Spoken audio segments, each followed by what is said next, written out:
Hello, my name is Roy Simpson, professor of mathematics at Cosumnes River College in Sacramento, California. In this video, we're going to actually talk about that idea that I've been kind of mentioning several times, that where you're given a function, you can find its Taylor or Maclaurin series, but it turns out that a function is not necessarily always equal to its Taylor or Maclaurin series. And we've already finished some videos where some lectures where we talk about how we can guarantee or that a function is equal to its Taylor or Maclaurin series. But here's a good example of a function. This guy right here, f of x, which is this piecewise defined function, which is not equal to its Maclaurin series expansion.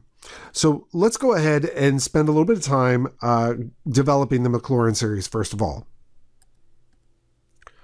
So recall the Maclaurin series is just the summation, starting at n equals 0 and going to infinity, of the nth derivative evaluated at 0 divided by n factorial times x to the nth power.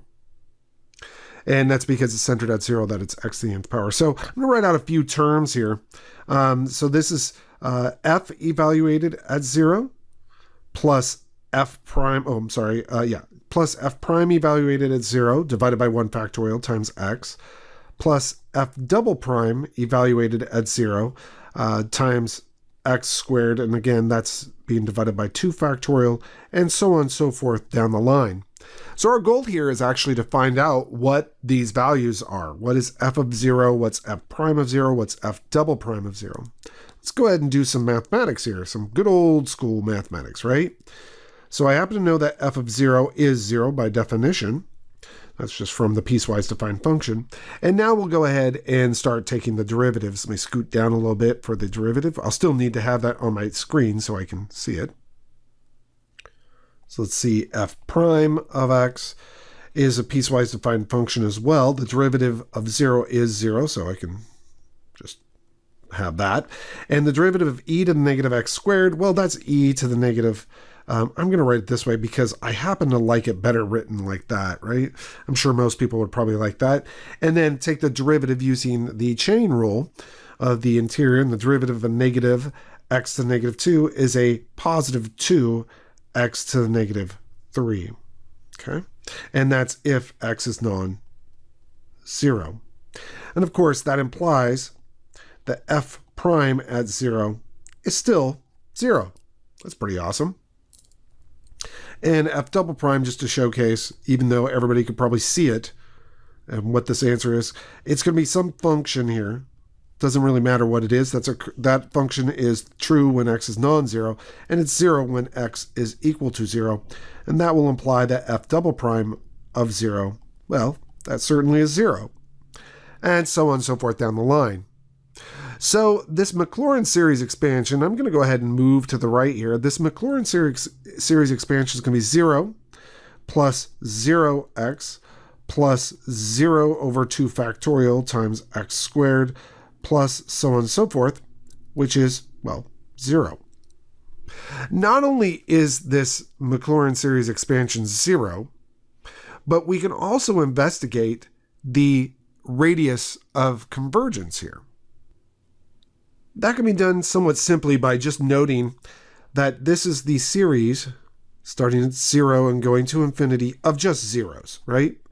And so I can't use the ratio test because I get 0 over 0, but I can use, for example, actually there's a bunch of different tests I can use.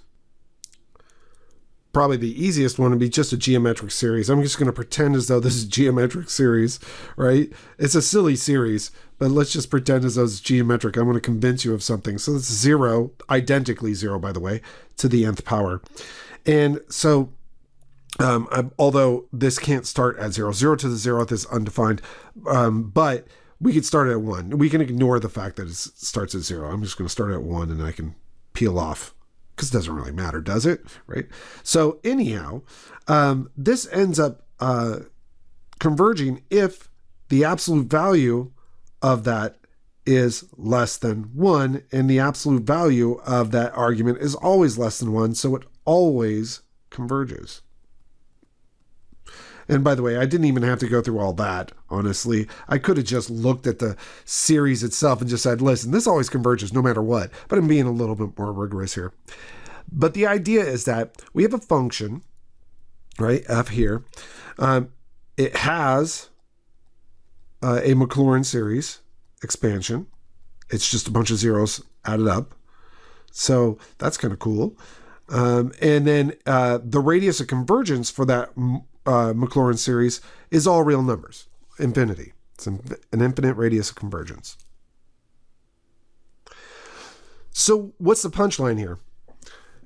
The punchline is that if we were to assume that every function was equal to its Maclaurin series, then we'd have to assume that this function f here is equal to its Maclaurin series. Or in other words, that f is equal to 0.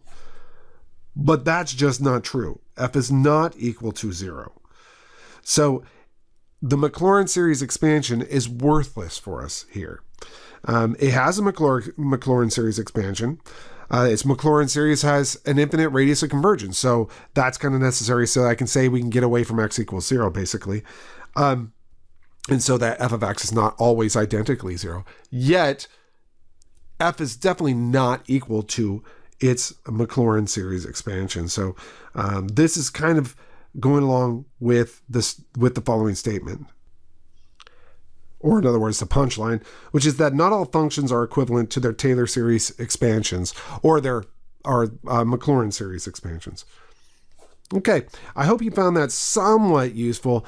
It's really just this example is only meant to really clean up a little bit of confusion that students have, thinking that every function has a Maclaurin series that it's equal to. It's not true.